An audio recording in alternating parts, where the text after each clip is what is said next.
மேடையில் இருக்க பெரியவங்க எல்லாருக்கும், குறிப்பாக இந்த பெரியவர்களுக்கு நடுவில் தன்னுடைய எண்ணத்தால் மகா பெரியவராக உயர்ந்து நிற்கும் KS ரவிக்குமார் அவர்களுக்கும் ஹாப்பி மதர்ஸ் டே. மதர்ஸ் டேங்கிறது நேற்று தானே, இன்னைக்கு என்ன அதுக்கு பிலேட்டட் சொல்லையா அப்படின்னு தோணலாம். மதர்ஸ் டேக்கு வந்து அப்படி பிலேட்டட்லாம் கிடையாது, டெய்லி சொல்லலாம். ஏன்னா இந்த மேடையில் நான் நிறைய பேரை வந்து தாயாக தான் பார்க்குறேன். முதல்ல இந்த படமே வந்து இந்த ஹிட் லிஸ்ட் வந்து ஒரு தாயின் கனவு. தன்னுடைய மகனுக்கு தந்தையாக மட்டும் இல்லாமல் தாயாகவும் தாய்க்கு தாயாகவும் விளங்கும் திரு விக்ரமன் அவர்களையும் ஒரு தாயாக தான் பார்க்குறேன். அதே மாதிரி தன்னுடைய குருநாதருக்கு செய்யும் நன்றி கடனாக இந்த படத்தை தயாரித்திருக்கிற KS ரவிக்குமாரன் ஒரு தாயாக தான் பார்க்குறேன்.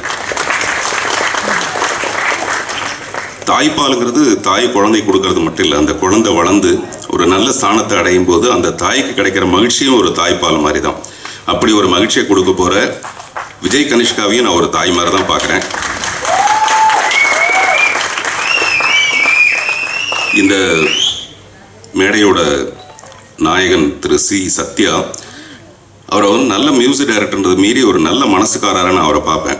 எப்போவுமே மியூசிக் மேலே ஒரு பெரிய தபஸ் மாதிரி பண்ணுற ஒரு நல்ல ஒரு இசையமைப்பாளர்.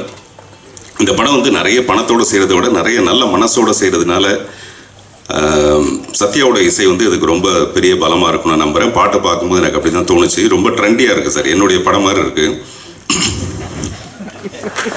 கொஞ்சம் லேட்டாக தான் கை தட்டுவாங்க. அது என் படம் எப்பவுமே கொஞ்சம் லேட்டாக தான் பிக்கப் ஆகும். ஆமாம், டீம்ஸ். ஒரு சுப்ரீம் ஸ்டார் இந்த படத்தில் வந்து சப்போர்ட்டிவ் ஸ்டாராக இருக்கிறது. சப்போர்ட்டிவ் ஸ்டார்னா ரவிக்குமார் சார் சொன்ன மாதிரி ஹீரோ கூடவே வருது அப்படிலாம் இல்லாமல் ஒரு ஹீரோவை ஸ்டாராக உருவாக்குறதுக்கு சப்போர்ட்டிவாக இருக்கிற சுப்ரீம் ஸ்டாரை நான் ஒரு தாயாக தான் பார்க்குறேன். அப்படி மிகுந்த தாய்மை நிறைந்த இந்த மேடை இது. அதனால தான் ஹாப்பி மதர்ஸ் டேன்னு சொல்லி ஆரம்பித்தேன். அப்பாவுடைய விக்ரமனுடைய ஃபிலிம் கேரியரில் ஃபிலிம் லிஸ்ட்டில் அத்தனையும் ஹிட்ஸு. ஆனால் பையனுடைய முதல் படமே ஹிட் லிஸ்ட்டு. அந்த படத்தோட பெயர் அமையிறது கூட ஒரு நல்ல விஷயம்தான். புதிய பாதை மாதிரி ஒரு படம் முதல் படத்தோட பெயர் அப்படி அமையிறதும், அதே மாதிரி நான் ட்ரெய்லர் டீசர் சாங் எல்லாம் பார்க்கும்போது ஒரு இளம் அஜித்தை பார்க்குற மாதிரி, ஒரு விஜய் தேவர் கொண்டாவை பார்க்குற மாதிரி, அடுத்த படத்துக்கே 10 கோடி ரூபாய் சம்பளம் கொண்டா அப்படின்னு கேட்குற மாதிரி. இப்போ சமீபத்தில் அந்த மாதிரி ஆயிடுச்சு. கனிஷ்கா என்ன பண்ணலான்னா, இப்போ சமீபத்தில் கவின் கிட்ட ஏங்க நீங்கள் 7-8 கோடிலாம் சம்பளம் கேட்குறீங்களாமேன்னு பத்திரிகையாளர் கேட்கும்போது அவர் கொஞ்சம் தடுமாறினார் பதில் சொல்கிறதுக்கு. நீங்கள் இப்போவே பதிலை ரெடி பண்ணி வச்சுக்கலாம், என்ன பதில் சொல்லலான்னு கரெக்டாக ரெடி பண்ணி வச்சுக்கலாம். ஒரு 2-3 படம் கழிச்சு KS ரவிக்குமார் சார் வந்து விக்ரமன்ட்ட சொல்லுவார், நல்ல வேளைங்க நான் இன்ட்ரோடியூஸ் பண்ணதுனால நம்ம படத்துக்கு 10 கோடி ரூபாய் கேட்குறாரு, மற்றவங்க எல்லாம் 15 கோடி ரூபாய் கேட்குறாரு அப்படிங்கிற அளவுக்கு. 9 மணிக்கு வர வேண்டியனா 9:42 வந்ததுக்கு காரணம் வந்து டிராஃபிக்கு, மெட்ரோ, அந்த மாதிரி நிறைய காரணம். பட் அடுத்த படத்தில் விஜய் கனிஷ்காவோட படத்துக்கு நான் வரும்போது விஜய் கனிஷ்காவுடைய ஃபேன்ஸே ஒரு காரணமாக இருக்கணும். உள்ள வரவிடாமல் தடுக்கிற அளவுக்கு பயங்கர நிஜமாக இப்போதைக்கு நமக்கு தேவை. அவங்களுக்கு என்ன தெரியும்னா, இந்த மாதிரியான வாழ்த்துக்கள் தான் ஒரு பெரிய சப்போர்ட்டிவான ஒரு விஷயமா இருக்கும். அந்த டீசரில் வந்து ரூல் 1 ரூல் 2 அப்படின்னு சொல்லிட்டு போட்டிருக்கு. I wish Vijay Kanishka to rule the stardom. Thank you. ஒரு படம் எடுக்கலாமே தவிர தனியாக எடுக்க முடியாது. நான் கூட ஒத்த செருப்பு ஒரு படம் எடுக்கலாமே தவிர ஒத்தையா ஒருத்தனா பண்ண முடியாது. அதுக்கு ஒரு டெஃபினட்டாக ஒரு டீம் வேணும். இசையா பாடலா அப்படிலாம் பிரிக்க முடியாது. ஒரு பெரிய டீம் சேர்ந்தாதான் ஒரு படத்தோட வெற்றி அடையும். அப்படிப்பட்ட இந்த குழுவுக்கு என்னுடைய மனப்பூர்வமான வாழ்த்துக்கள். நன்றி. இந்த விழாவுக்கு வந்திருக்கும் பெரியவர்கள் அனைவருக்கும், பத்திரிகை தொலைக்காட்சி நண்பர்கள் அனைவருக்கும் வணக்கம். எல்லாரும் சொன்ன மாதிரி உண்மையாகவே சந்தோஷமாக இருக்கு. எங்களை கூப்பிட்டதுக்கு ரொம்ப நன்றி. ஹீரோவை இன்ட்ரடியூஸ் பண்ண வச்சதுக்கு ரொம்ப ரொம்ப நன்றி. Very happy. அண்ட் கண்ணு கெட்டின தூரம் வரைக்கும் டைரக்டர்ஸாக இருக்கிறாங்களா, அதனால கொஞ்சம் தயக்கமாக இருக்கு. யூ ஸோ நான் கொஞ்சம் அப்படியே பயந்துட்டு இருந்தேன். நல்ல வேளை ஜீவா வந்து காப்பாற்றிட்டாரு. அதுக்கு தான் இந்த பக்கம் பவ்யெல்லாம் கிடையாது, பயந்து தான் இப்படி வந்து உட்காந்தேன். ஏன்னா ஃபர்ஸ்ட் டே ஸ்கூலுக்கு போகும்போது எப்படி ஒரு பயம் இருக்குமோ அந்த மாதிரி இருந்தது எல்லா டைரக்டர்ஸ் கூட உட்காரும் போது. ஏன்னா எல்லாருமே சக்ஸஸ்ஃபுல் டைரக்டர்ஸ், அண்டு பல ஸ்கூல் பிரின்சிபல் ஒரே ஸ்கூலில் வந்து இருந்த மாதிரி இருந்தது. அது எல்லாமே விக்ரமன் சாருக்காகவும் KS ரவிக்குமார் சாருக்கும் காமிச்ச அந்த அன்பு தான்.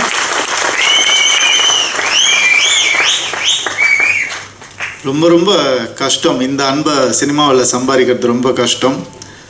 இதுக்கு யார் கிரேட்டுன்னு என்னால் இன்னும் முடிவு பண்ண முடியல. விக்ரமன் சார் வந்து KS ரவிக்குமார் சாரை நம்பி அவர் பையனை அவர்கிட்ட ஒப்படைச்சது அது கிரேட்டா, இல்லை KS ரவிக்குமார் சார் என் குருவுக்கு நான் தான் பண்ணுவேன் அப்படின்னு சொல்லி பண்ணது அவர் கிரேட்டானே புரியல எனக்கு. ஸோ ரெண்டு பேருமே இந்தியன் சினிமாவில் லெஜெண்ட்ஸ். அவங்க நம்ம தமிழ் சினிமா அப்படிலாம் சொல்லவே கூடாது, இந்தியன் சினிமாவில் வந்து ரெண்டு பேர் லெஜெண்ட்ஸ் அவங்க. அந்த மாதிரி அவங்களுடைய பேரை காப்பாற்றுற ஒரு பொறுப்பு வந்து நம்ம விஜய் கனிஷ்காக்கு இருக்குது. அவர் கண்டிப்பாக இந்தியன் சினிமாவில் ஒரு நல்ல பேர் எடுத்து வருவாருன்ற பெரிய நம்பிக்கை எனக்கு இருக்குது.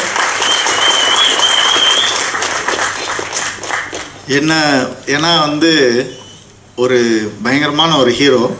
அவரோட படத்தில் வந்து விக்ட்ரின்னு ஆரம்பித்தார் படத்தில். நான் தான், வேறு யாரும் இல்லை. ஜெயம் ரவின்னு பேர் வந்தது ஜெயம் படத்தில் தான். அதுக்கு அப்புறம் ஒரு ஹீரோ வராருன்னா ஹிட் லிஸ்ட் அப்படின்னு நான் சொல்லுவேன். கண்டிப்பாக பெருமையாக இருக்குது சொல்லும் போது. அதனால நம்ம ஹீரோவை வந்து என்னோட ஒரு ஹிட் ஃபில்ம் டைலாக்லேருந்து டைலாக் வச்சு வரவேற்கணும்னு நினைக்கிறேன். கோமாளி படத்துலேருந்து, வா மச்சான் வா மச்சான் வா மச்சான், இப்படி ஒரு இன்ட்ரோ கொடுத்து ரொம்ப நாள் ஆச்சு மச்சான், வா மச்சான் வா மச்சான். நான் முதல்ல இண்டஸ்ட்ரிக்கு வந்தப்போ KS Ravikumar sir, Kamal sir, எல்லா லெஜெண்ட்ஸும் என்னை வந்து அன்பாக வரவேற்றாங்க. இன்றைக்கி என்னால் உங்களை வரவேற்க முடியும்னு நினைக்கும் போது ரொம்ப ரொம்ப சந்தோஷமாக இருக்குது. அந்த மகிழ்ச்சி எனக்கு எப்படி இருந்ததுன்னு எனக்கு மட்டும்தான் தெரியும். இன்றைக்கி இவ்வளோ பேர் உங்களை வரவேற்கும் போது கண்டிப்பாக நீங்கள் சந்தோஷமாக இருப்பீங்கன்னு நான் நம்புகிறேன். அண்ட் இந்த சந்தோஷம் உங்களுக்கு லைஃப் லாங் இண்டஸ்ட்ரியில் ஹிட்டோடு சேர்ந்து இருக்கணும்னு நான் நினைக்கிறேன். All the best. And music director Sathya sir, song சூப்பராக இருந்தது சார், அமேசிங், ஆசம், ரொம்ப என்ஜாய் பண்ணேன். அண்ட் 2 ஹீரோ சப்ஜெக்ட்ஸ் கேட்டிருக்கேன், 2 ஹீரோ படத்தில் வந்து நடித்து கேட்டிருக்கேன், 2 டைரக்டர் வந்து ஒரு படத்தில் பண்ணி இப்போ தான் நான் முதல் தடவை கேட்குறேன். ஸோ அது ரொம்ப ஹெல்த்தியான ஒரு விஷயம் நான் நினைக்கிறேன். சூரிய கார்த்திக்னு வச்சுக்கோங்க, அது நல்லா இருக்கும்.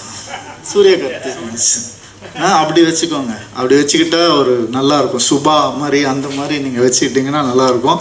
இந்த நட்பை விட்டுறாதீங்க, இன்னும் நிறையா இந்த மாதிரி வந்து பண்ணணும்னு ஆசைப்படுறேன் நான் கண்டிப்பாக. அண்டு இந்த படம் வந்து ஆல்ரெடி ஹிட் டாக்குன்னு எல்லா பெரிய டைரக்டர்ஸும் சொல்லிட்டாங்க. இது இனிமேல் உங்கள் கையில் தான் இருக்குது. கண்டிப்பாக ட்ரெய்லர் பார்த்த உடனே நமக்கு தெரியும் ஒரு ஹிட் மெட்டீரியல் என்னென்னு. ஹிட் லிஸ்ட்டை ஹிட் ஆக்க வேண்டிய பொறுப்பு உங்களது. நன்றி, வணக்கம், தேங்க்யூ. பேர் இருந்தாலே கொஞ்சம் குறுக்குல பேசுவாங்கன்னு நினைக்கிறேன், மன்னிச்சுக்கோங்க. நான் வந்து ஆரம்பிக்கும் போதே சரத்குமார் சார் பற்றி சொல்லி தான் ஆரம்பிக்கணும்னு நினச்சேன். அது கடைசியில் நான் மறந்துட்டேன். ஆனால் எங்கள் பழுவேட்டரையர் அவரை வந்து நாங்கள் எப்படி மறக்க முடியும்? இப்போல்லாம் எப்படி இருக்குன்னா, சினிமாவில் சரத் சார் ஒரு படத்தில் நடித்தா அந்த படம் கண்டிப்பாக ஹிட்டு, நல்ல படம் அப்படின்ற மாதிரி இருக்குது.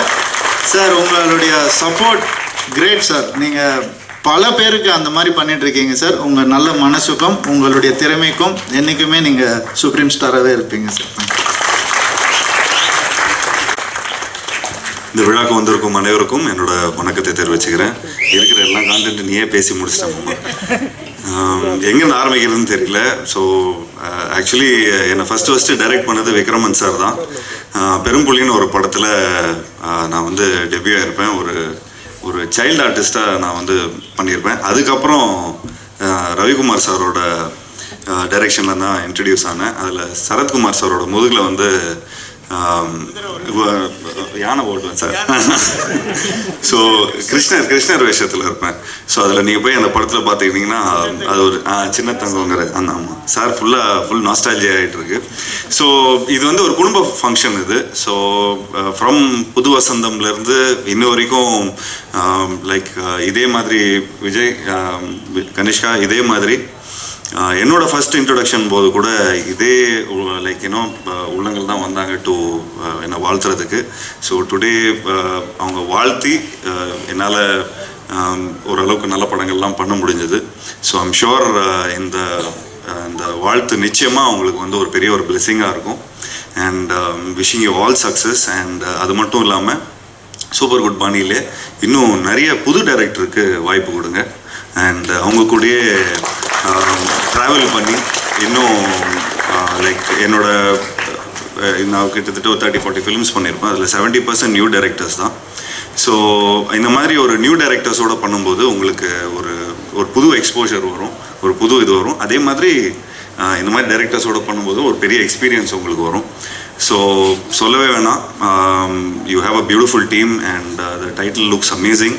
ஸோ ஹிட் லிஸ்ட்டுங்கிற ஒரு படம் வந்து நிச்சயமாக ஒரு வெற்றி படமாக இருக்கும். அண்ட் எல்லோரும் சொன்ன மாதிரி Kanishka has a very promising phase. So இன்னும் நிறைய ஜானர்ஸ் ட்ரை பண்ணணும், இன்னும் நிறைய புதுமையான படங்கள் பண்ணணும். அண்ட் இந்த படத்தில் ஹீரோயின் இல்லையா சார்? ஹீரோயின் இல்லையா? தப்பு ஸ்டார்ல இல்லாட்டி ஏதாவது ஒன்று சார் நீங்கள் அது அப்புறம் சார் திரும்ப அப்டேட் சொல்லுவார் அதை பற்றி. So thank you so much for calling. And நிச்சயமாக சௌத்ரி சார் இங்கே இருந்திருந்தாருன்னா உண்மையிலே ரொம்ப சந்தோஷப்பட்டிருப்பார். அண்ட் நிச்சயமாக அவர் மூலமாக நான் வந்து என்னோட வாழ்த்தை தெரிவிச்சுக்கிறேன். And thank you sir, thank you Vikraman sir, thank you KS Ravikumar sir, thank you so much for calling. And Kanishka, wishing you all the best. And to all the friends out here for all the support you give him. So இன்னும் கடைசி வரைக்கும் நீங்கள் வந்து இதே மாதிரி அவங்களுக்கு support கொடுக்கணும். And Kanishka, please be with people who are looking for your success. So நிச்சயமா அந்த ஆரா உங்களுக்கு தெரியும். So be with writers, directors, cinematographers so that you have form a beautiful community. So wishing you all success. And directorsக்கும் என்னோட வாழ்த்துக்களை தெரிவிச்சுக்கிறேன். Thank you so much sir. And ப்ரொடக்ஷனுக்கும் KS Ravikumar சாரோட ப்ரொடக்ஷனுக்கும் என்னோட ரொம்ப மனமார்ந்த வாழ்த்துக்களை தெரிவிச்சுக்கிறேன். இது ஒரு 100 crore கிளப்பாக ஆகணும் அப்படிங்கிறத என்னோட வாழ்த்துக்களை தெரிவிச்சுக்கிறேன். தேங்க்யூ. மரியாதைக்குரிய பத்திரிகை மற்றும் டிவி மீடியா நண்பர்கள் எல்லாத்துக்கும் என்னுடைய பணிவான வணக்கம் தெரிவிச்சுக்கிறேன். அதே மாதிரி விழாவுக்கு வந்திருக்கோம் மரியாதைக்குரிய எல்லாத்துக்கும் என்னுடைய பணிவான வணக்கம். மேடையில் இருக்கிறவங்களுக்கு என்னுடைய பணிவான வணக்கம். இது ஒரு நன்றி விழா அப்படிங்கிற மாதிரி தான் எனக்கு தெரியுது. யாருக்கு யார் நன்றி அப்படிங்கிறது எல்லாருமே முதல்லேருந்தே பேசிகிட்டு இருக்காங்க. ஸோ விழாநாயகன் சத்யா மியூசிக் டைரக்டர் அவருக்கு வந்து என்னுடைய வாழ்த்துக்களை வந்து முதல்ல தெரிவிச்சுக்கிறேன். ஏன்னா படத்துக்கு ட்ரெயிலர் காங்கி வீதிக்கு அடிங்க அதெல்லாம் வந்து ரொம்ப இந்த படத்துக்கு தேவையானதாக இருந்தது. இதில் அடுத்தது நான் நன்றி சொல்லணும். யாருக்குன்னா நம்ம சூப்பர் குட் சௌத்ரி சாருக்கு. என்னென்னா இது எல்லாருமே ஒரு ஆலமரம் மாதிரி இருந்து எல்லாத்தையும் வளர்த்து விட்டவர் ஒரு சௌத்ரி சார் அவர்கள். ஸோ எல்லாம் அங்கேருந்து எத்தனை பேர் வளர்ந்துருக்காங்க அப்படின்னு சொல்லும்போது அவர் சினிமாவுக்கு எவ்வளோ பெரிய ஒரு நல்ல காரியம் பண்ணியிருக்காரு அப்படின்னு சொல்லிட்டு அவரை பார்க்கும்போது எனக்கு எப்பவுமே ரொம்ப மரியாதையாக இருக்கும். ஸோ இன்றைக்கி இவங்க எல்லோரும் இவ்வளோ தூரம் வந்து வளர்ந்துருக்காங்க, இவங்கனால இன்னும் நிறைய பேர் வளர்ந்துருக்காங்க அப்படிங்கும்போது அவருக்கு நன்றி தெரிவிச்சுக்கணும். இப்போ பெருசாக படத்தை பற்றி நான் ஒன்றும் சொல்கிறதுக்கு இல்லை. என்னென்னா படம் 2 பேர் சேர்ந்து விக்ரமனும் ரவிக்குமாரும் சேர்ந்து இது பண்ணியிருக்காங்கங்கும்போது கண்டிப்பாக எவ்வளோ கான்சன்ட்ரேட் பண்ணி கதையில் இன்னும் மற்ற விஷயத்துல எல்லாம் வந்து அவங்க கேட்டிருப்பாங்க அப்படின்னு சொல்லி தெரியுது. இதில் விக்ரமனுக்கு தான் கொஞ்சம் டென்ஷனாக இருக்கும். என்னென்ன டைரக்டராக இருந்தது கூட அப்போ ஒன்றும் படம் பண்ணும்போது இந்த ப்ராப்ளத்தை விட இப்போ பையனை இன்ட்ரடியூஸ் பண்ணும்போது அதில் இருக்கிற டென்ஷன் இருக்குது, அதுதான் ரொம்ப அதிகமான டென்ஷன். அதே மாதிரி அடுத்தது வந்து அவருடைய புள்ள விஜய் கனிஷ்கா இருக்காரு, அவருக்கு தான் சோதனை. என்னன்னா எங்கேருந்து வர்றாரு யார் என்னன்னு சொல்லிட்டு அதை மைண்டில் வச்சுக்கிட்டே பார்ப்பாங்க. அது ஒரு பெரிய எடுத்துன்னுமே அது ஒரு கொஞ்சம் இடைஞ்சலான ஒரு சமாச்சாரம். உடனே கம்பேர் பண்ணி சொல்லுவாங்க, அவர் அப்படி பண்ணார் இவர் இப்படி பண்ணார் அது இதுன்னு சொல்லிட்டு. ஸோ ஆனால் ஃபஸ்ட்லேயே சோதனையை சந்திக்கிறது நல்லது தான். ஏன்னா ஃபஸ்ட்டில் சோதனையை சந்திச்சுட்டு அதுக்கப்புறம் பின்னால் போக எல்லாமே ரொம்ப சாதாரணம் அப்படிங்கிற மாதிரி ஆகிப்போகும். இப்போ இவங்க வந்து எனக்கு தெரிஞ்ச 2 இது எப்பவுமே கை கொடுக்கக்கூடியது வந்து லவ் ஸ்டோரி ஒன்று, அதுக்கு அடுத்தது ஆக்ஷன் ஒன்று. இதுதான் உலகம் பூரா எல்லா இடத்துலையும் வந்து என்றைக்குமே கை கொடுத்துட்டுக்கிறது.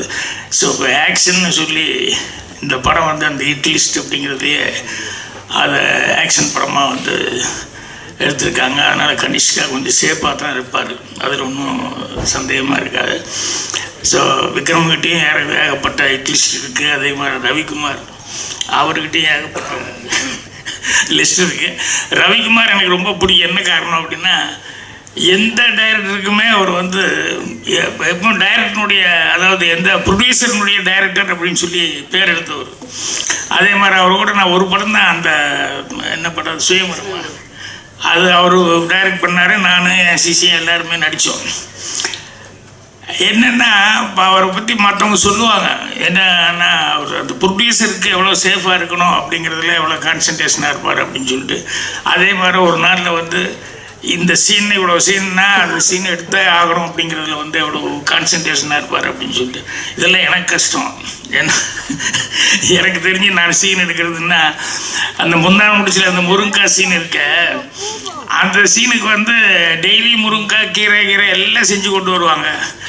எனக்கு இன்னும் மைண்டில் செட் ஆகலைன்னா, அப்போ அதில் சாப்பிட்ருங்க, நாளைக்கு பார்த்துக்கலாம் அப்படின்னு. இப்படி ஒரு 3 தடவை அந்த ஸ்வீட்டெல்லாம் எடுத்துக்கிட்டு வாந்தி எடுத்துன்னே வருவாங்க. அந்த சீன் எனக்கு இன்னும் மைண்டு கரெக்டாக செட் ஆகலைன்ட்டு அது ஒரு 3 தடவை எல்லாம் சாப்பிட்ருங்க, அப்புறம் பார்த்துக்கலாம் அப்படின்னு சொல்லிட்டு. அந்த மாதிரி வந்து எனக்கு மைண்டுக்கு செட் ஆகணும்னு நான் பார்த்துக்கிட்டு இருப்பேன். ரவிக்குமாரை பொறுத்த வரைக்கும் மைண்டில் ஏற்கனவே செட் பண்ணிடுறாரு என்னன்னு தெரியல, கரெக்டாக முடிக்கணும்னு சொல்லி கரெக்டாக பிளான் பண்ணி கரெக்டாக முடிப்பார். ஸோ இவங்களுடைய ஹிட் லிஸ்ட்டில் வந்து அவர் கனிஷ்கா நடிக்கிறது அப்படிங்கிறது வந்து அவர் வந்து இன்ட்ரடியூஸ் ஆகிறார் அப்படின்னு சொல்லும்போது கண்டிப்பாக உத்தரவாதமாக சொல்லலாம் இந்த படம் வந்து சக்ஸஸ் ஆகணும். அதனால் அட்வான்ஸ் வாழ்த்துக்களை வந்து தெரிவிச்சுக்கிறேன். அதே மாதிரி கனிஷ்காவுக்கு நிறைய நண்பர்கள்லாம் இருக்காங்க. ஏன்னா மெயினாக அதெல்லாம் வேணும் நமக்கு, நண்பர்கள் சப்போர்ட் அப்படிங்கிறது இப்போல்லாம் அது ரொம்ப முக்கியமான ஒரு சமாச்சாரம். ஸோ நிறைய பேர் இந்த நண்பர்கள் மட்டும் இல்லாமல் ஃபேன்ஸ் அப்படிங்கிறது வந்து இந்த படத்துக்கு அப்புறம் கண்டிப்பாக அவருக்கு வந்து, ஏன்னா ஃபஸ்ட்டு படத்துலேயே அது கிடைக்கிறதுக்கான வாய்ப்புகள் வந்து இந்த படத்தில் நிறையா இருக்குது. அதனால் அட்வான்ஸ் வாழ்த்துக்களை எல்லாத்துக்குமே நான் தெரிவிச்சுக்கிறேன். நன்றி, வணக்கம். தாமதமாக வந்ததுக்கு மன்னிக்கணும். நான் ட்ரைலர் பார்க்கல, நான் ஈவினிங் பார்த்துருவேன். ரொம்ப அழகான பேர் கனிஷ்கா. ஒரு அரசனுடைய மகா புருஷனுடைய பேர் வந்து அவர் தந்தை வச்சிருக்காரு. விக்ரம் சாருடைய டைட்டில்ஸில் ரொம்ப பிடிச்சது புது வசந்தமும் வானத்து பொருள் அப்படின்றது. இந்த மாதிரி டைட்டில் எங்களால் யோசிக்க முடியுமான்னு தெரியல. ஆக்சுவலாக பியூட்டிஃபுல் டைட்டில். நான் பழகிய சினிமாக்காரர்களே எப்பொழுதுமே எளிமையாகவும் அழகாகவும் பழகிறது நம்ம ரவிக்குமார் சார். எனக்கு 25 வருஷமாக அப்படியே பார்ப்பேன். எப்போயாவது ஒரு வருஷத்துக்கு 2 தடவை தான் மீட் பண்ணுவேன். அவ்வளோ எளிமையாக, அவ்வளோ ரொம்ப extraordinary human being sir. Thank you so much for being very extraordinary. நான் அவர் கூட இந்த படத்தில் ஒர்க் பண்ண போகிறேன். ட்ரெயினில் ஒரு முக்கியமான ஒரு கேரக்டர் எழுதியிருக்கேன். கெட்ட கேரக்டர் தான் எழுதியிருக்கேன் அவருக்கு. ஆக்சுவலாக ரொம்ப அழகாக இருக்குது. நிறைய பேர் அவர் தான் எங்களோட குரு கதிர் சாரை பார்த்தேன்.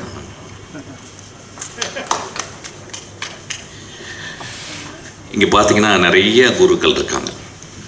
நான் வாழ்நாளில் வந்து எப்பயாவது ஒரு தருணம் தான் அந்த மாதிரி எல்லா குருக்களையும் பார்க்க முடியும். நான் ஒரு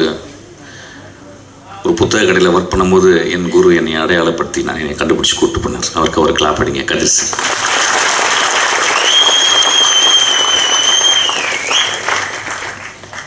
அவர் என்னை கூப்பிட்டு போகலன்னா இன்றைக்கி நான் அந்த மேடையில் இருந்துக்க மாட்டேன். ஆக்சுவலாக அவர் வந்து அவர் குரு பாக்யராஜை பற்றி எப்பயுமே சொல்லுவார். அவருக்கு ஒரு பெரிய கிளாப் அடிங்க.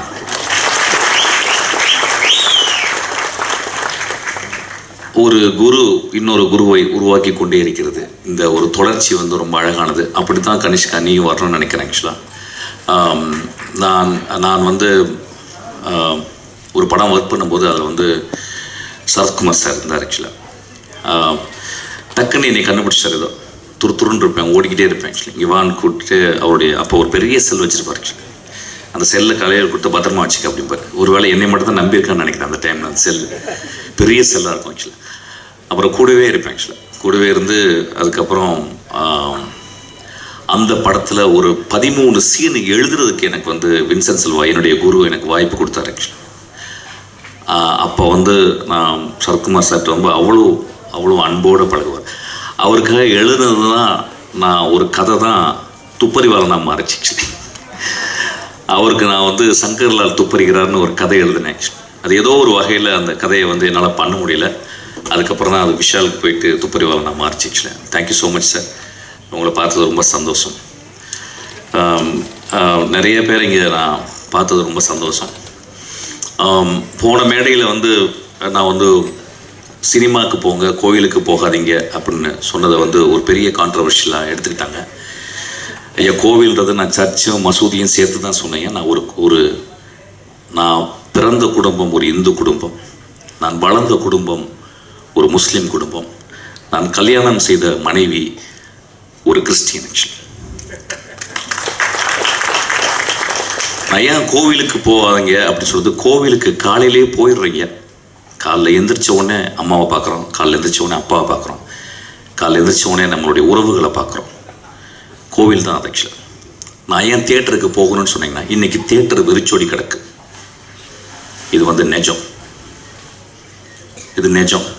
ஏன் அப்படின்னா எல்லாருமே எல்லாருடைய வாழ்க்கையுமே ஒரு வீடியோக்குள்ளே, ஒரு செல்லுக்குள்ளே, ஒரு ரிமோட் கண்ட்ரோலுக்குள்ளே வந்து ஒரு வினாடிக்கு 30 சேனலை மாற்றக்கூடிய அளவுக்கு மாறிடுச்சு. அப்போ நம்ம தியேட்டரை வந்து மறந்துடும். இப்போ பாருங்கள், நீங்கள் காலையில் இவ்வளோ பேர் வந்து உட்காந்துருக்காங்க. அங்கே கனிஷ்கா அவனுடைய நண்பர்கள் தனியாக அவனுக்கு வந்து ஹோல்டர் பண்ணி கைத்தட்டிக்கிட்டே இருக்காங்க. ஆக்சுவலாக இது எவ்வளோ பெரிய ஒரு என்கரேஜ்மெண்ட்டு. நான் ஏன் கோவில், சர்ச்சு, மசூதியை விட தியேட்டர் முக்கியம் அப்படின்றது எப்படி சொல்லணும்னா, ஒரு சினிமா ஒரே ஒரு காட்சி பார்க்குறேன். பாக்யராஜ் சார் படத்தில் வந்து அவர் பிரிஞ்சு போகிறாரு. அப்போ தன்னுடைய காதலி அங்கேருந்து பாடுறான். எனக்கு அப்போ வந்து என்ன வயசுன்னு தெரில. அந்த புதிய வார்ப்புகள் படத்தில் எனக்கு வந்து ஒரு 12 வயசு 13 வயசு இருக்கும். காதல்னா என்னன்னு கூட தெரியாது. ஆனால் ஒரு காதலன் பிரிந்து போவதை பார்த்து அவள் மேலே ஒரு சாங் வருது. இந்த கிரேட் ஜீனியஸ் இளையராஜா அதை பண்ணியிருக்காரு, இதயம் போகுதுன்னு சொல்லிட்டு. அந்த பாட்டை கேட்கலன்னா நான் வந்து இன்னைக்கு இந்த மேடையில் எடுத்துருக்க மாட்டேன். கதிர் சார் படத்தில் வந்து ஒரு சீன் வரும். தன் காதலியை எவ்வளோ நேசிக்கிறான்னா சொல்ல முடியாது. காதலை ஒரு பெரிய மனசுக்குள்ள ஒரு பெரிய இருக்கும். சொன்னால் ஒரு வேளை நிராகரிச்சிருவாளோ அப்படின்னு சொல்லிட்டு அவள் உட்கார்ந்துருந்த அந்த சேரில் போயிட்டு அவள் எந்திரிச்சு போன மாதிரி உட்காருவான். ஆக்சுவலாக காதலை மிக எளிமையாகவும் வலிமையாகவும் அழகாகவும் சொன்னவர் எங்கள் குரு. ஆக்சுவலி நான் ஏன் கோவிலுக்கு சர்ச்சுக்கு போகிறது, மசூதிக்கு போகிறத விட கோவிலுக்கு போகிறது, தியேட்டருக்கு போகணுன்னு சொல்கிறேன்னா, மகேந்திரன் ஒரு படத்தில் எழுதுறாரு, கடைசி காட்சியில் மோசமான மனிதன் வாழ்நாள் முழுவதும் மோசமாக இருந்து கொண்டே இருக்கிறான். அவன் கடைசி நாள் வந்து அந்த ஊரே அவனை நின்றுக்கிட்டு இருக்கு கொலை செய்யணும்னு. அந்த கொலைகாரன் சொல்கிறான், அந்த மோசமான மனிதன் சொல்கிறான், எனக்கு என் வாழ்க்கையில் எவ்வளவோ தப்பு பண்ணிட்டேன், எவ்வளவோ கஷ்டம் கொடுத்துட்டேன், ஆனால் ரொம்ப கஷ்டப்படுறது இன்னைக்கு ஒட்டுமொத்த ஊருக்காரனையும் நான் கெட்டவனா மாற்றிட்டேனேன்னு சொல்கிறான்.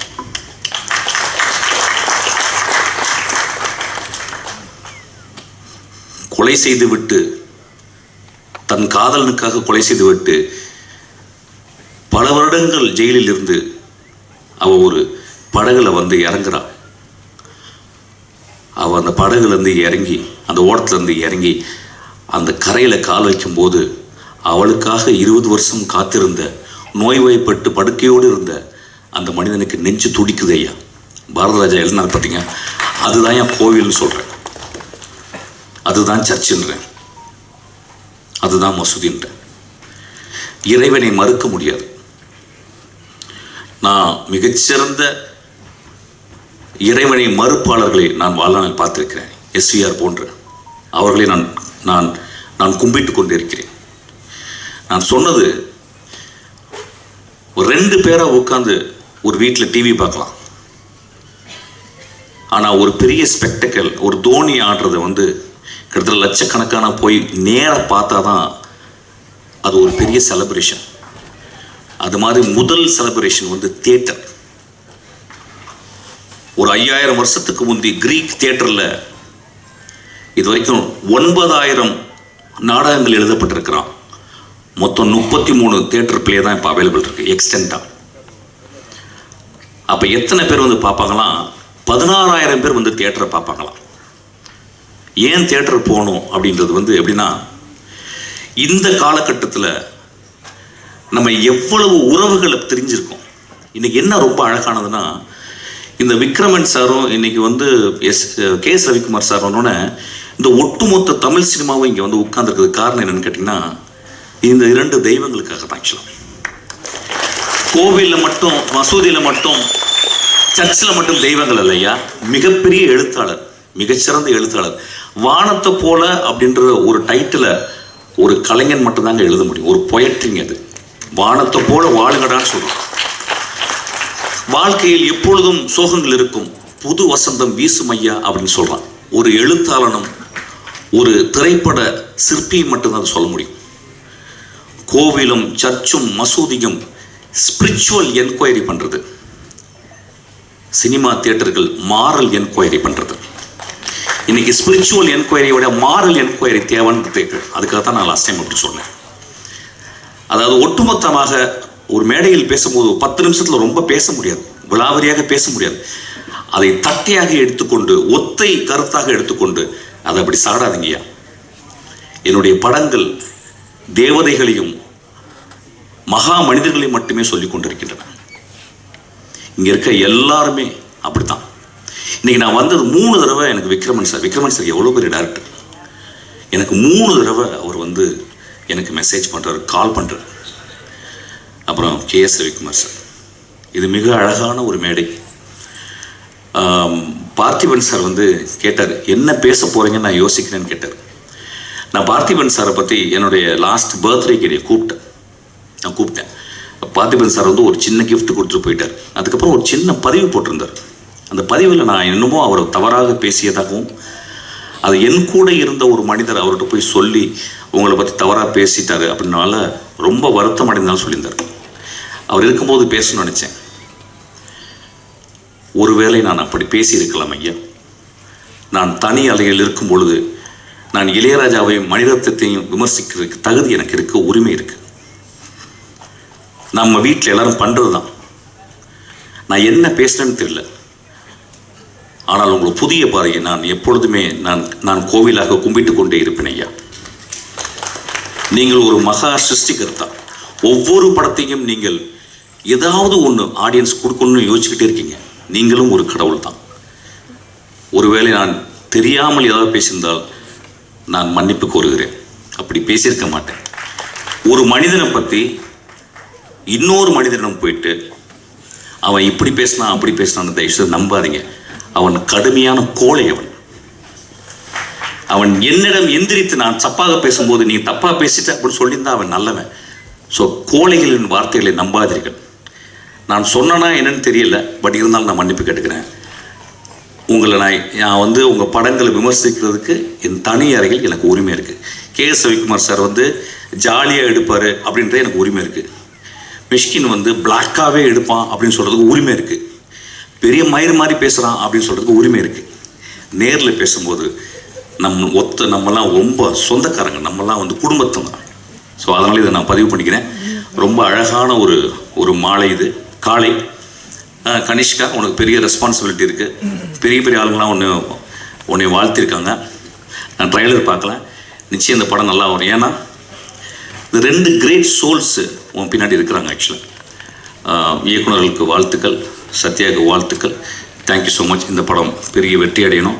எல்லாரும் போய் தியேட்டரில் பார்க்கணும். தயவுசெய்து ரிமோட் கண்ட்ரோலில் பார்க்காதீங்க, தியேட்டரில் பார்க்கணும்னு கேட்டுக்கிறேன். ஒரு சின்ன அழகான ஒரு விஷயம் சொல்கிறேன். ஒரு சினிமா ஏன் ரொம்ப அழகானது அப்படின்னு சொல்கிறேன்னா, அமர் சிங் சம்கிலான்னு சொல்லிட்டு ஒரு படம், அதில் வந்து ஏஆர் ரஹ்மானுடைய ஒரு பாட்டு அப்படின்னு ஒரு பாட்டு 10 நாள் அதை கேட்டுக்கிட்டே இருக்கேன். அது எப்படி தான் இருக்கு எனக்கு. சின்ன வயசில் வந்து எங்கள் வீட்டில் பொங்கலுக்கு வந்து வெள்ளை அடிச்சிருவாங்க. வெள்ளை அடிச்சு உட்காந்துருக்கும்போது எல்லாம் பார்த்தா எல்லாம் வெள்ளையாக இருக்கும், நம்ம மட்டும் உள்ள அழுக்காக இருப்போம். ஒரு இசைக்கலைஞன் ஒரு எக்ஸ்ட்ரானரியான நோட்ஸை கொண்டு கோர்த்து ஒரு எக்ஸ்ட்ரானரியாக மியூசிக் போட்டிருக்கான்.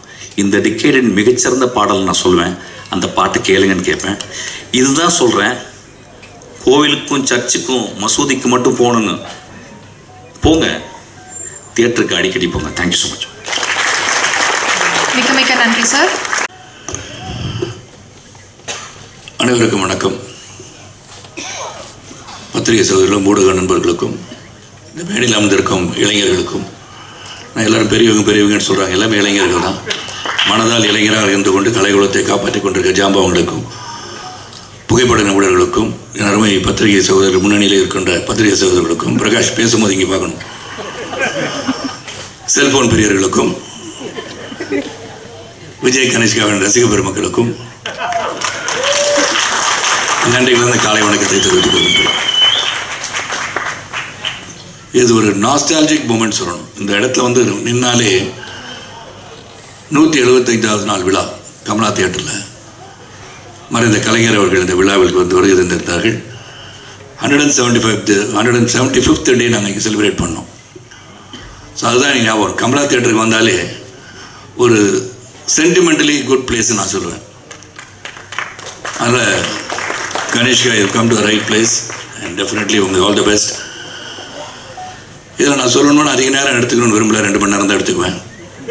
சாரி, 2 நிமிஷம் தான் எடுத்துக்குவேன்.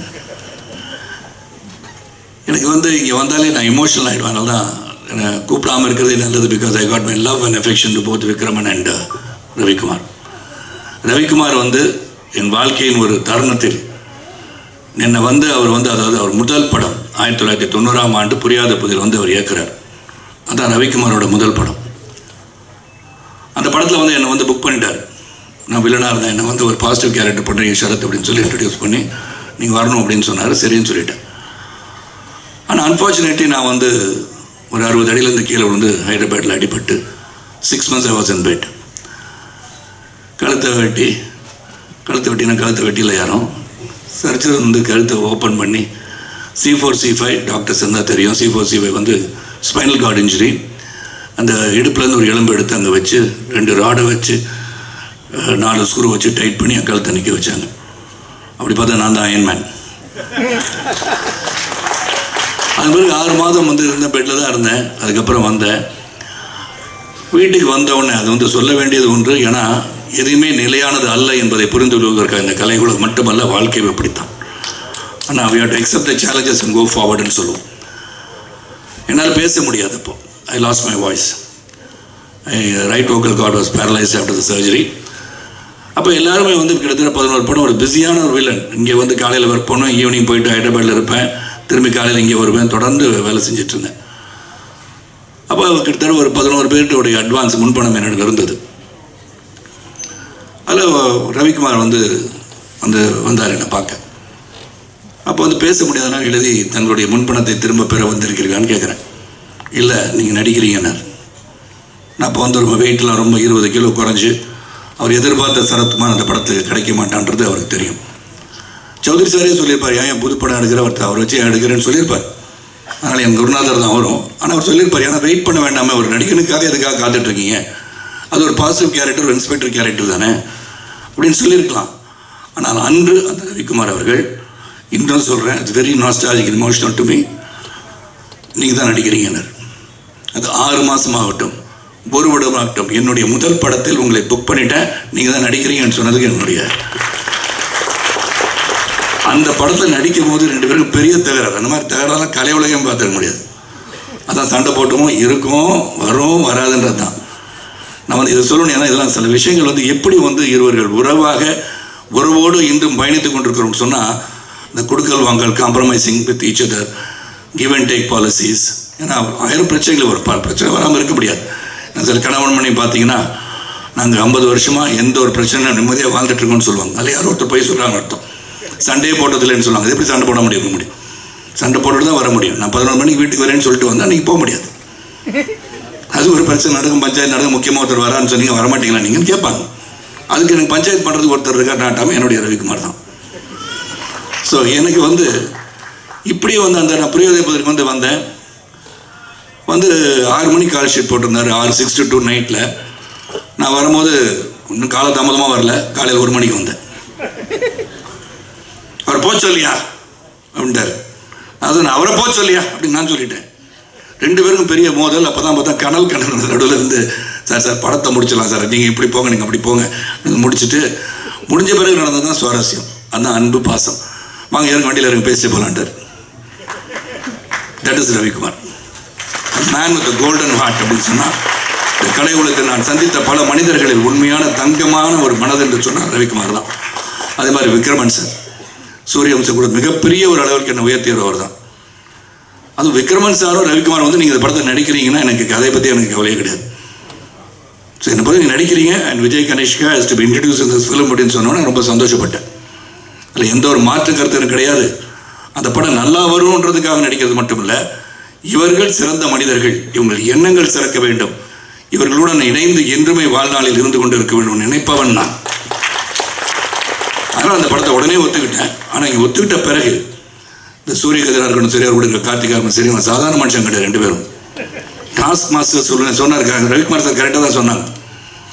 ஆனால் அவர் வந்து ஒரு சீனை வந்து கொஞ்சம் ஏதாச்சும் சொல்லிட்டா, அப்படியா சார், சரி சார் சரி சார் நடிச்சிடலாம் சார், அப்புறம் பார்த்துக்கலாம் சார் திரும்பி. அவர் என்ன நினைக்கிறாரோ அதான் எடுப்பார் அவர். அது மாதிரி ரவிக்குமார் சார் அங்கே வந்தது வந்து ப்ரொடியூசராக வந்தார். ப்ரொடியூசராக வந்து 2-3 தடவை வந்தார். நான் அவர்கிட்ட பணம்லாம் கேட்டிருக்கேன்னு வச்சுக்கோங்களேன், நிறைய கொடுத்து வச்சுருவார். ரவிக்குமார் சரி சரி சௌஜி சார் தெரிஞ்சு அடுத்த படத்துக்கும் சேர்ந்து பணம் வாங்கிக்குவேன் நான் எப்போதுமே. அந்த படத்தை நடிச்சிட்டு இருக்கும் போதே அடுத்த படம், அதுக்கு அடுத்த படம்லாம் வாங்கிடுது. அந்த மாதிரி என்னுடைய பழக்கம் அவரோட. சார் இந்த விக்ரமன் அண்ட் ரவிக்குமார் வந்து சொல்லும் போது கதையை கேட்டேன். Very interesting script.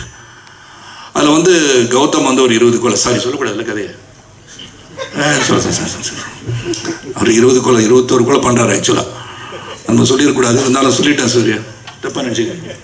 ஓகே, எனக்கு இன்னும் இங்கே வந்தோன்னு தான் தெரிஞ்சது சூர்யாவோடைய நல்ல நண்பர் சூரிய கதிர்னு. ஆனால் ஜிம்மில் ஒன்றா இருந்தாங்கன்னு தெரிஞ்சு. ஆனால் இப்போ ஸ்பைனல் கார்டு இன்ஜுரினால அப்படி இருக்காரு நீங்கள் சொன்னீங்க.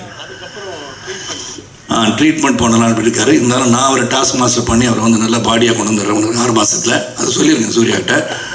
ஏன்னா அந்த பாடி வந்து வெயிட் போட போட முட்டியெல்லாம் வலிக்க ஆரம்பிச்சிடும்.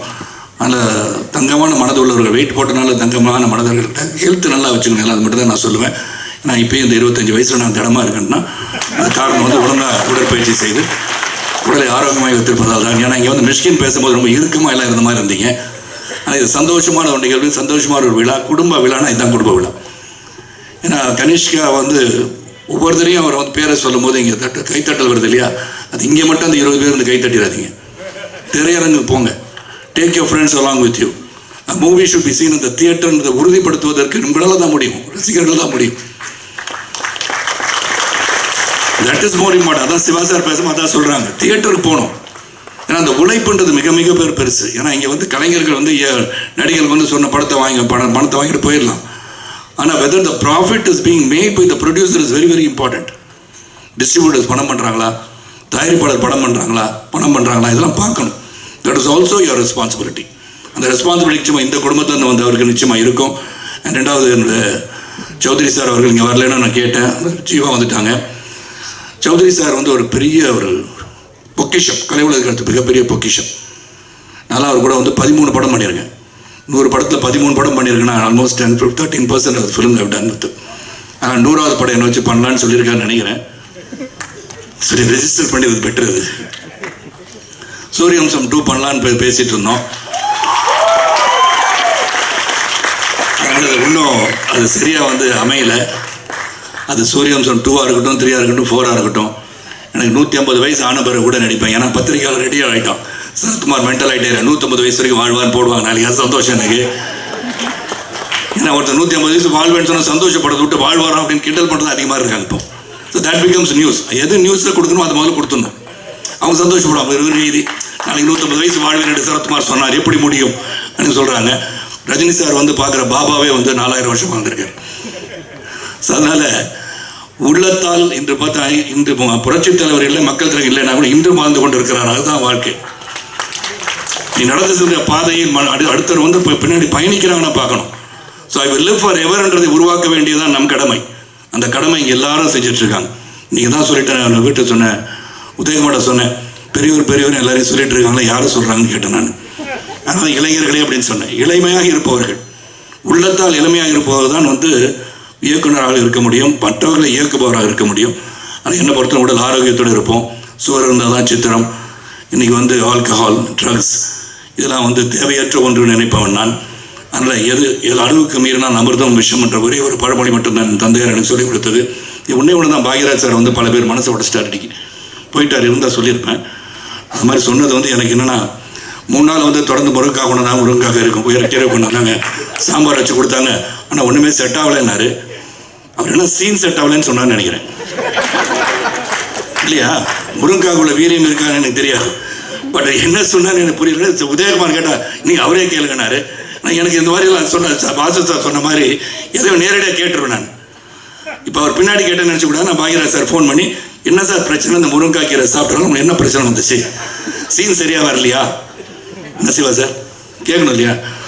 என்ன சரியாக வரல, சாப்பிட்றனால வரலையா, இல்லாட்டி சாப்பிடாம இருந்தாலும் நல்ல சீன் வந்துச்சா? இதை வந்து மக்கள் தெளிவுபடுத்திருங்க. ஏன்னா இது வந்து பெரிய சர்ச்சைக்குரிய டிபேட் ஆகி அப்படின்வாங்க. அதுக்கு வந்து ஒரு பெரிய ஒரு மேட்டரை கொடுத்துருக்காரு அவர் இன்னைக்கு. அதனால் யாரும் முருங்கைக்காய் சாப்பிட்டுட்டு இருக்கவங்க தொடர்ந்து சாப்பிடுங்க, நல்லது தான். உடலுக்கு வந்து நல்ல சக்தியான ஒரு கீரைகள் சாப்பிடுவதோ காய்கறிகளை சாப்பிடுவதோ நல்லது. உடனே அது வந்து மாமிசம் சாப்பிடுவான்னு சரத்குமார் சொல்லிட்டான்னு சொல்லாதீங்க, அது கிடையாது. எல்லாம் சொல்லி நான் ஒரு பத்திரிகையாளர், அதனால சொல்கிறேன். ஏதாச்சும் ஒன்று சொன்னால் அதான் கருத்தாயிரும். ஆனால் நல்ல ஒரு விழா, குடும்ப விழா, சந்தோஷமாக சிரிச்சிட்டு இருக்க விழா. நிச்சயமாக கணேஷ்கா பற்றி சொல்லணும். டெடிகேட்டட் காய், இஸ் வெரி டெடிகேட்டட் காய். இது வந்து அப்பா வந்து இயக்குனர், அங்கிள் வந்து ப்ரொடியூஸ் பண்ணுறாரு, நாங்களாம் வந்துட்டோன்றதுக்கு அதுவும் இங்கே இருக்கிறதுக்காக நான் சொல்லலை. I've seen him every time that he's there in the set. டெடிகேட்டடாக உட்காந்து அந்த சீன் என்ன வந்து என்னெல்லாம் கேட்பாருன்னா, நல்லா பண்ணியிருக்கேனா அப்படின்னு கேட்பாரு. புளிக்கு பிறந்தது பூனை ஆகாது. அதனால் நிச்சயமாக டேலண்ட் இருக்குது. அந்த டேலண்ட்டை he has to only nurture the talent. நர்ச்சர்ன்னு சொல்லும் போது அவர் கதை எல்லாரும் சொல்லிட்டாங்க, கதையை கேட்கணும். நீங்கள் வந்து மற்றவர்கள், உங்களை பின்னாடி இருந்து இயக்குபவர்கள், தயாரிப்பவர்கள், டிஸ்ட்ரிபியூட்டர்ஸ், இவங்க நல்லா இருக்கும்னு நினச்சிட்டு நீங்கள் கதையை செலக்ட் பண்ணி அதுக்கு தகுந்த மாதிரி நடிக்கணும். ப்ளஸ் அவங்க நல்லா இருந்தால் தான் நம்ம நல்லா இருக்க முடியும். என்னை பொறுத்த வரைக்கும் ப்ரொடியூசர்ஸ், டிஸ்ட்ரிபியூட்டர்ஸ், தியேட்டர் உரிமையாளர்கள்லாம் சிறப்பாக இருந்தால் தான் நம்ம பண்ண முடியும். அதனால் நம்ம சம்பளத்தை வந்து முதல் படத்தை நடித்தோன்னே 50,000 ரூபாய்க்கு 1 லட்சம் ரூபாய்க்கு நடிச்சிட்டு ஒரு படம் ஹிட் ஆகிடுச்சுன்னா நான் வந்து 2 கோடி சம்பளம் கேட்குறது இஸ் நாட் ரைட். கொடுக்குறவங்களும் அதை கொடுக்காம இருக்கிறது நல்லதுன்னு நான் அந்த இதில் சொல்லுவேன். பிகாஸ் தட் இஸ் நாட், அது வந்து அதுதான் அளவுகோல் கிடையாது. தட் இஸ் நாட் தி என்ன சொல்ற, அதுதான் வந்துட்டு ஒரு இலக்குன்னு சொல்ல முடியாது.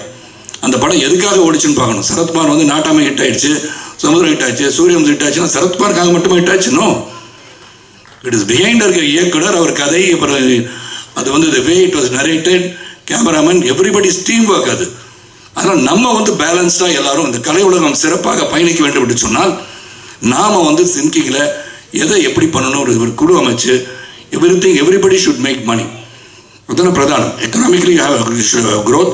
இந்த எக்கனாமிக் க்ரோத் எப்போ வரும்னா நாம் சிந்தித்து பட்ஜெட் பண்ணி அதுக்குள்ளே படம் பண்ணாதான் திரையரங்குக்கு மக்களும் வருவார்கள். அதை பார்க்கணும். Satya, hats off to you. Satya போயிட்டாரா? மேலே மாடிக்கு வந்துட்டாங்க, கீழேருந்து மேலே பற்றி உங்களுக்கு ப்ரமோஷன் அடிச்சிருச்சு. அதனால் சத்யாவோட மியூசிக் பற்றி சொல்லணுன்ற தேவை கிடையாது. Is going to be one of the top most music directors in future years to come and wish you all the best. நான் வந்து ஒரு 12 மணிக்கு ஒரு மீட்டிங் போகிறனால நான் வந்து உங்களை விட்டு பிரிந்து செல்ல வேண்டிய காலம் வந்திருக்கு இப்போ இந்த நேரத்தில். அதனால் ஐ தேங்க் ரவிக்குமார், விக்ரமன், இந்த entire team for having thought of me. Sarath சாரை போய் கேட்கலான்னு நினச்சது எனக்கு பெரிய பெருமை தான். ஏன்னா அவர் நம்பிக்கை மேலே வச்சுருக்க நம்பிக்கை, அந்த நம்பிக்கை இந்த திரைப்படத்தில் வீண் போகாது. It will be one among the hit list and it will be a hit. நல்லபடியாக திரைப்படத்தில் வந்து நேரடியாக போய் சென்று நீங்கள் பார்க்க வேண்டும் கேட்டுக்கொண்டு, அடிக்கடி ரவிக்குமாருக்கும் எனக்கும் சண்டை வரதை பற்றி டிபேட் நடக்கும். அதுக்கு ரவிக்குமார் ஒரு தயாராக இருக்குமாறு கேட்டுக்கொண்டு என்னை வந்து வாழ்த்தி பேசிய அனைவருக்கும், என்னை பற்றி வாஸ் சார் சொன்னாங்க, சிவா சொன்னாங்க, ஜெயம் ரவி சொன்னாங்க. ஸோ அனைவருக்கும் என் நன்றியை சொல்லி, அனைவருக்கும் பிறருக்கு உதவியாக இருந்து உபத்திரவம் இல்லாமல் உதவியாக இருப்பது தான் மனித வாழ்க்கை. நாம் இருக்கின்ற சில காலத்தில் நல்லது செய்து விடைபெறுவோம். ஜாதி மத மொழிபேதமற்ற ஒரு சிறந்த சமுதாயத்துடைய பாடுபட்டு கேட்டுக்கொண்டு விடைபெறுகின்றேன். நன்றி, வணக்கம்.